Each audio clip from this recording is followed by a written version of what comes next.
Alors, nous sommes aujourd'hui le samedi 12 septembre 2015 et Dieu m'a aujourd'hui encore grandement béni en m'envoyant vraiment tout ce qui manquait à la maison. Alors d'abord un pot de sel puisque nous n'avions plus de sel et il me l'a envoyé, 2 kilos de sucre aussi, un sachet de 2 kilos de sucre, une bouteille de vinaigre puisque le vinaigre il était pas loin de sa fin.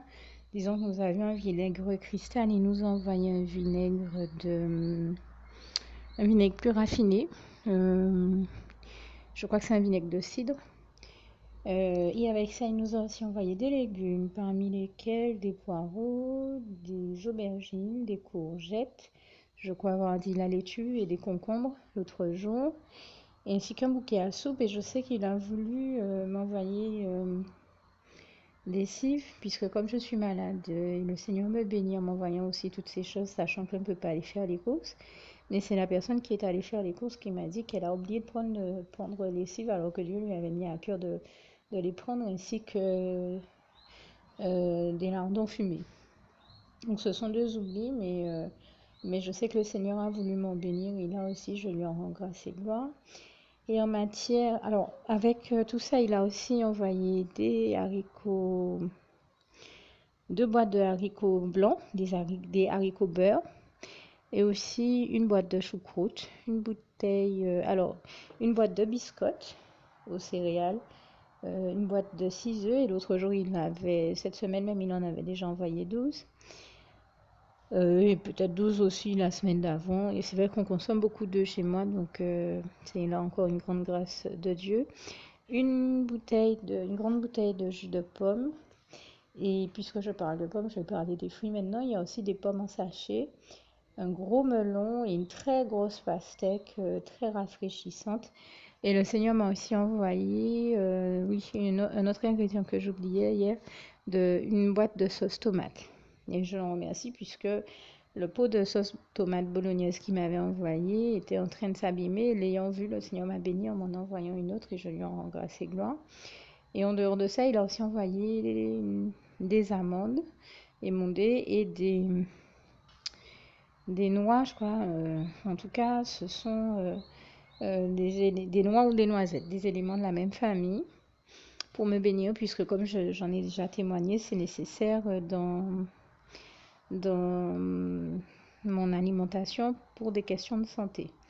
Alors avec tout ça, il a aussi envoyé des produits ménagers, une grosse bouteille de Javel, une autre de notre produit, et 2 sacs de croquettes pour mon toutou.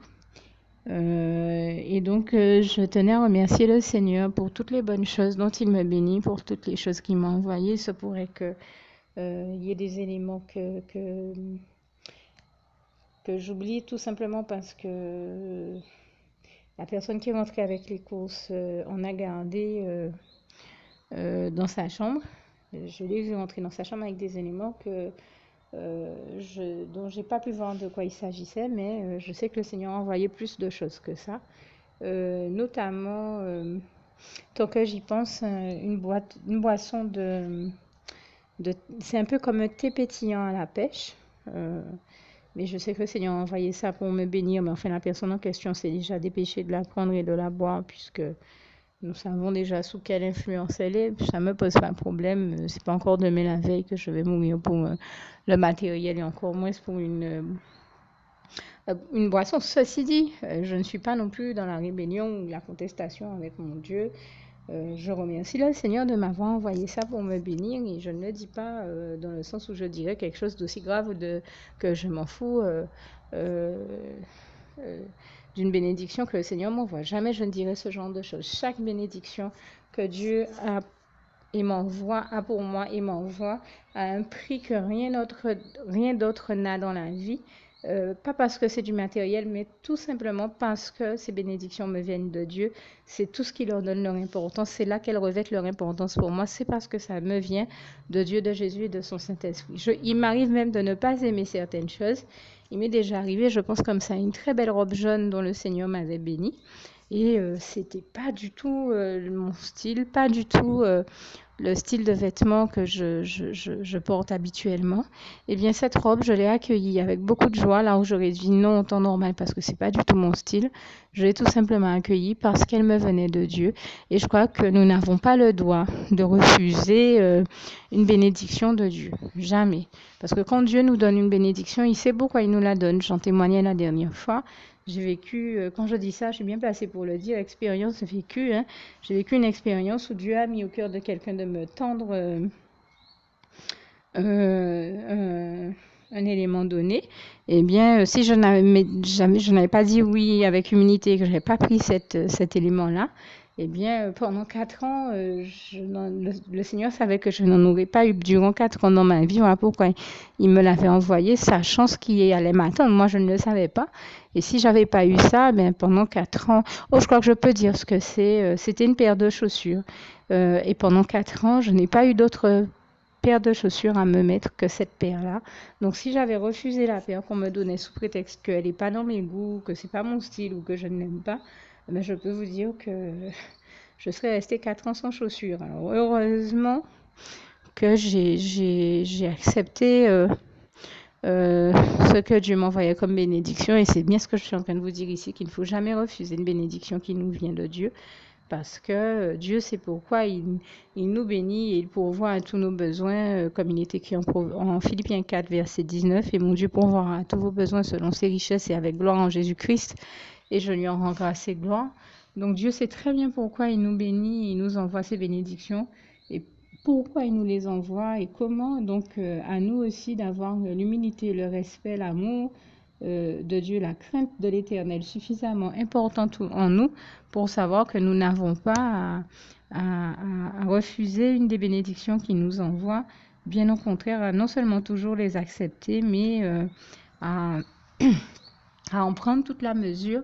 Parce que Dieu, dans sa préscience et sa grande sagesse, lui qui est le plan de sagesse, de conscience et d'intelligence et de connaissance le plus élevé qui soit, lui, si nous ne savons pas pourquoi Dieu nous envoie quelque chose, lui, il sait pourquoi il nous l'envoie. J'aurais pu avoir ce réflexe de dire, mais tiens, mais j'ai pas demandé ça au Seigneur dans ma prière.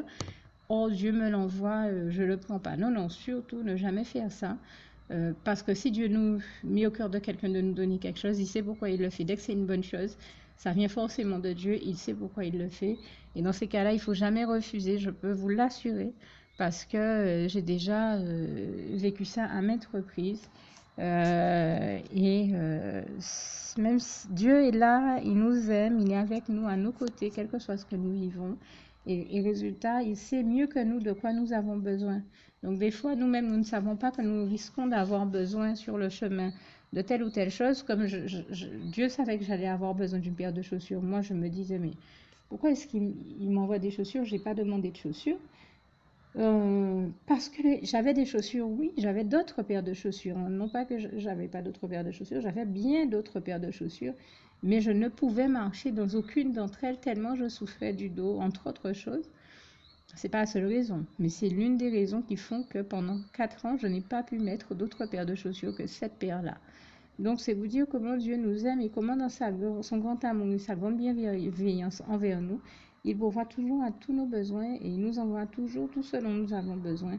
À nous aussi de savoir nous saisir de chaque opportunité que Dieu nous donne, de chaque bénédiction qu'il nous envoie, de ne surtout pas les refuser, de les accepter avec humilité et de remercier Dieu et de lui rester encore une fois non seulement reconnaissant, mais fidèle et obéissant également. Que Dieu vous garde et vous bénisse tous. À bientôt. Alors, je précise ici que Dieu m'a envoyé tellement d'autres choses, tellement d'autres bénédictions, qu'il me faudrait peut-être, je ne sais pas combien de temps pour toutes les répertorier, les lister.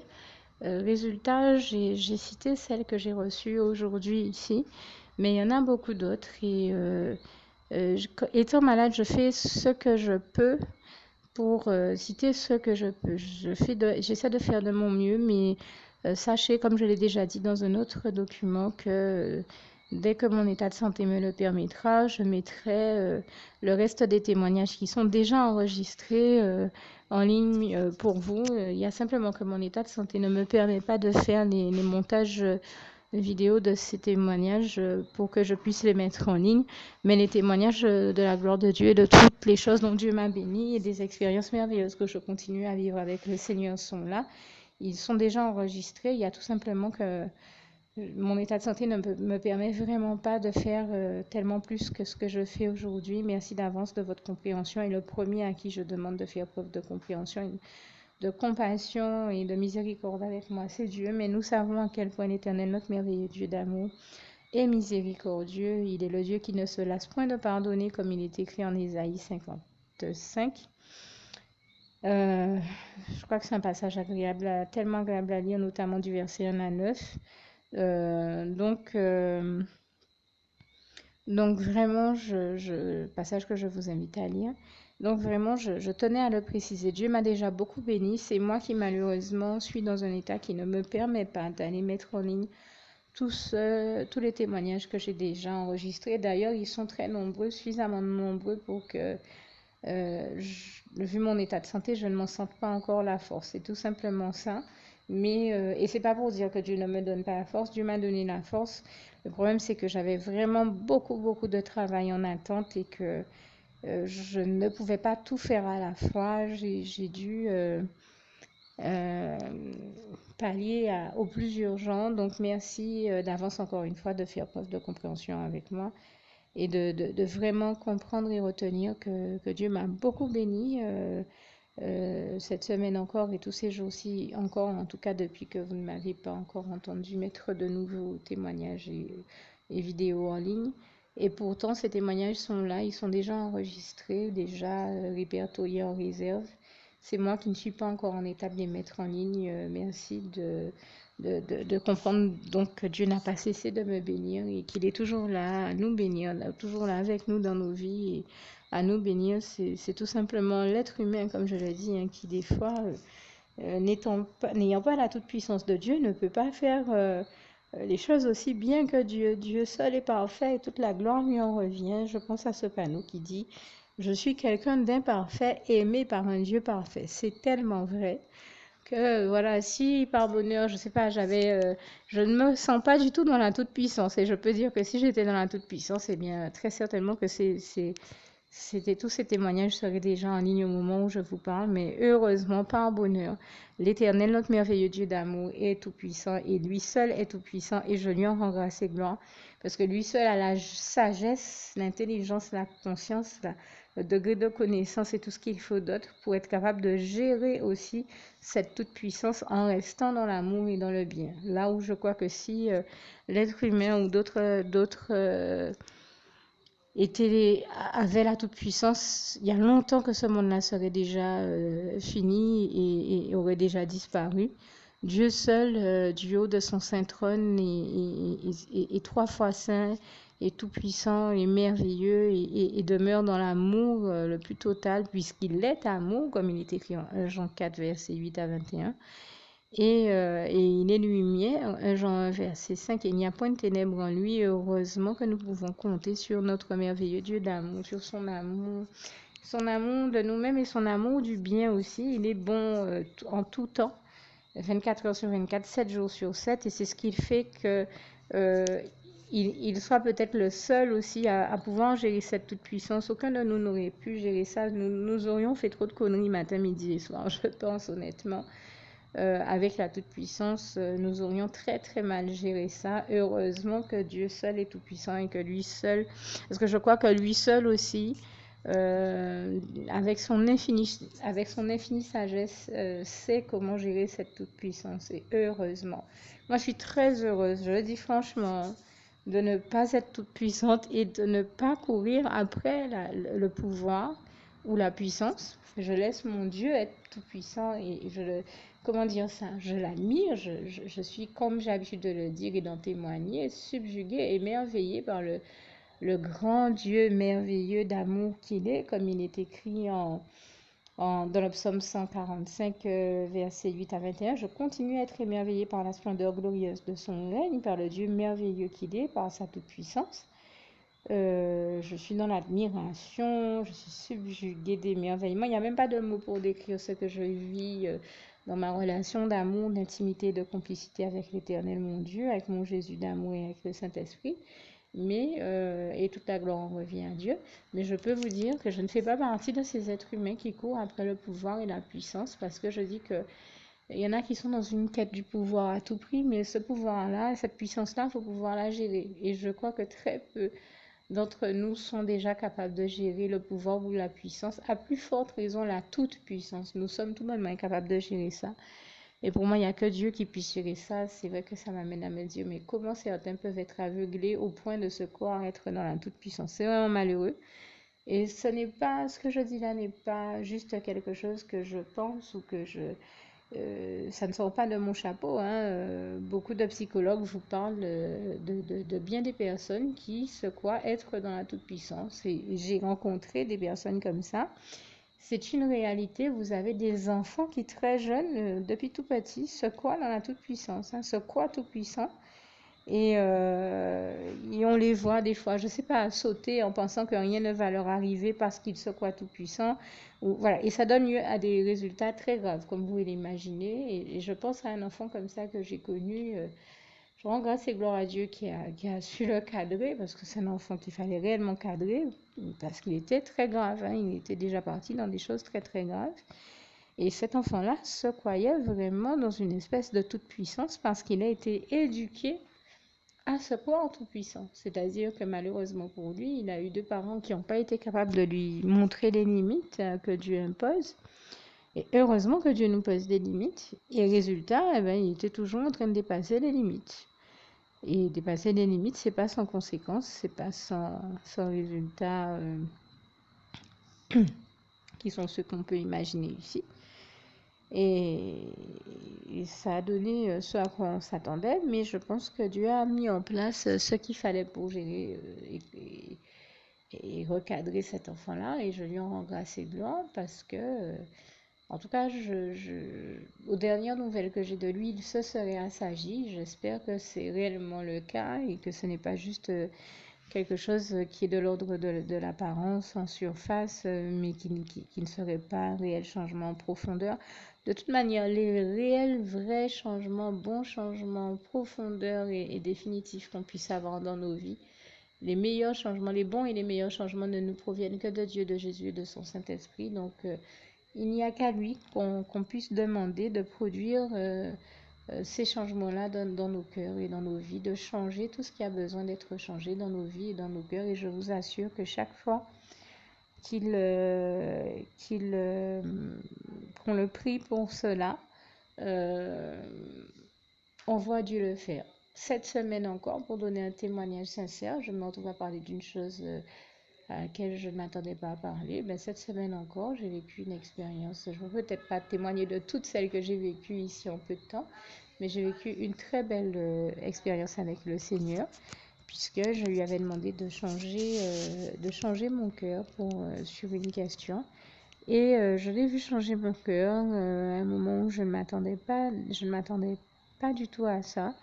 Parce que le Saint-Esprit est intervenu et j'en glorifie et remercie le Saint-Esprit ici. Et il a fait quelque chose de très très beau. Je lui rends grâce et gloire à travers l'un de mes enfants spirituels, un de mes fils spirituels. Et il a l'habitude de parler très puissamment à travers ce fils spirituel. Et c'était tellement beau que ça a touché mon cœur profondément. Et Dieu a réussi à changer mon cœur par ce biais-là. Il a fait l'exploit de changer mon cœur. Et j'avais prié, j'avais dit Seigneur, soit c'est moi je ne sais pas si je fais la bonne analyse dans la situation où je suis. Et des fois, il arrive qu'on fasse la bonne analyse, mais que tout simplement on soit dans des situations où même en faisant la bonne analyse, Dieu attend de nous que même si on a raison, on soit celui qui change de comportement parce que il sait que nous sommes peut-être aussi celui ou celle sur qui il peut compter et qui va avoir l'intelligence d'accepter de changer pour être dans le bon comportement. Comment dire ça? Tout du temps, certaines personnes sont déjà dans le bon comportement, mais on se retrouve des fois à devoir gérer justement des personnes qui, elles, en face de nous, ne sont pas dans le bon comportement et à devoir se laisser inspirer par le Saint-Esprit pour savoir comment nous comporter face à ces personnes qui, elles, ne sont pas dans le bon comportement. Parce que si on ne rentre pas dans une espèce de, j'ai envie de dire, modularité, dans une espèce de, comment dire ça, de forme de souplesse et d'intelligence, c'est-à-dire que je me rappelle d'une de mes sœurs en Christ qui m'a dit, mais c'est parce que toi, tu es quelqu'un, Dieu agit et parle puissamment à travers toi et dans ta vie parce que tu es quelqu'un qui a su se laisser être modulable, se laisser être malléable entre les mains de Jésus-Christ, le potier qui façonne, qui nous façonne comme des vases. Vous connaissez les passages de la parole qui font allusion à cette réalité, qui nous rend, qui fait de nous des vases qui d'impurs deviennent des vases purs et propres au service de Dieu.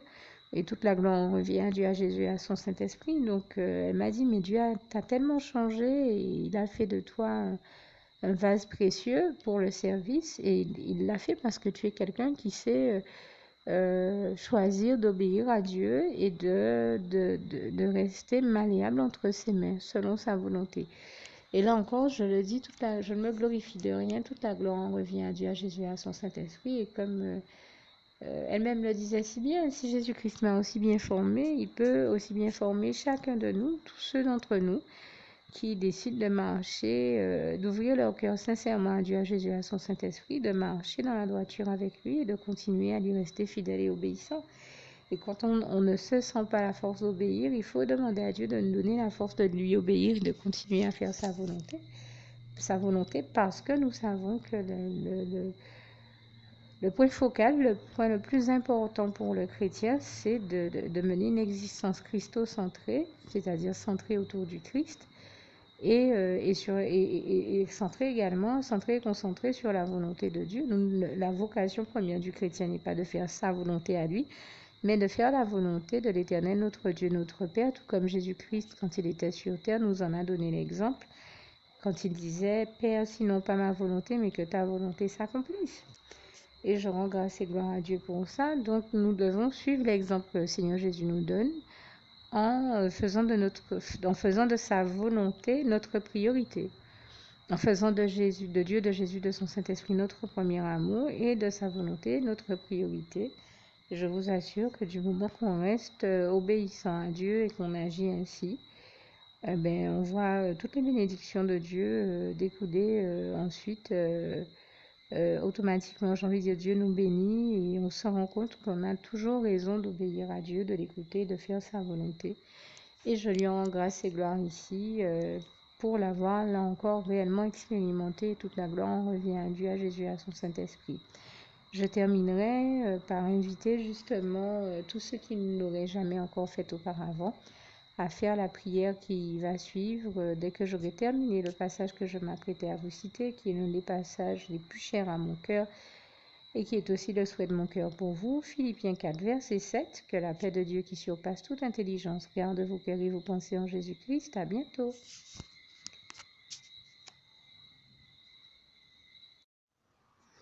Alors pour toutes celles et ceux qui ne l'auraient jamais encore fait auparavant, je partage avec vous ici la prière par le biais de laquelle le Seigneur Jésus m'a sauvé la vie et vous invite tout simplement à lui ouvrir vos cœurs, à être sincère avec lui dans ce que l'on va dire ici, puisque si Dieu me met à cœur de partager avec vous cette prière, tout comme il le fait toujours avec chacun de nous, c'est tout simplement parce que Dieu nous a sauvé la vie, m'a sauvé la vie et nous a sauvé la vie à tous, tous ceux qui partageons avec les autres cette prière, et que nous l'avons vu nous faire tellement de bien, nous donner tellement d'amour, nous combler de bonheur dans les bras d'amour de Jésus, et bien que nous souhaitons au maximum de personnes d'aller aussi au paradis et de connaître le bonheur des bras d'amour de Jésus ainsi que d'être sauvés par lui. Mais bien entendu, pour être sauvé, encore faut-il prendre le temps de demander à l'être et d'accepter donc le Seigneur Jésus-Christ comme son sauveur personnel, ce qui est ici l'objet de cette prière. Alors, n'oubliez pas à cet effet qu'il est notamment écrit en Acte 4, verset 12, que Dieu, dans sa grande sagesse, dans sa sagesse infinie, a choisi le Seigneur Jésus-Christ, qu'il l'a mandaté, qu'il a délégué pour être le seul sauveur de toute l'humanité et qu'il n'y a aucun autre nom que celui du Seigneur Jésus-Christ qui nous ait été donné, qui ait été donné à toute l'humanité pour être sauvé. Voilà pourquoi nous avons la certitude qu'en acceptant le Seigneur Jésus comme notre sauveur personnel, nous faisons définitivement le bon choix, d'autant qu'il est également écrit en Jean 14, verset 6, Jésus-Christ est le chemin, la vérité et la vie. Nul ne va au Père Dieu sans passer par le Fils Jésus-Christ. Voilà pourquoi nous devons donc adresser au Seigneur Jésus la prière qui suit. Donc Seigneur Jésus-Christ, n'hésitez pas donc à dire cette prière à haute voix en vous mettant bien entendu dans un lieu où vous savez que vous pouvez prier en toute sérénité. Donc Seigneur Jésus-Christ, je t'accepte aujourd'hui comme mon sauveur personnel, moi un tel, vous dites votre nom et votre prénom. Et je te demande aussi, Seigneur, vraiment de continuer à veiller sur moi et sur ma vie. Je remets d'ailleurs toute ma vie entre tes mains, éternel mon Dieu, Jésus d'amour, Saint-Esprit, puisque tu en es le Créateur. Je remets cette vie entre tes mains, je te la donne puisqu'elle t'appartient, puisque tu l'as créée.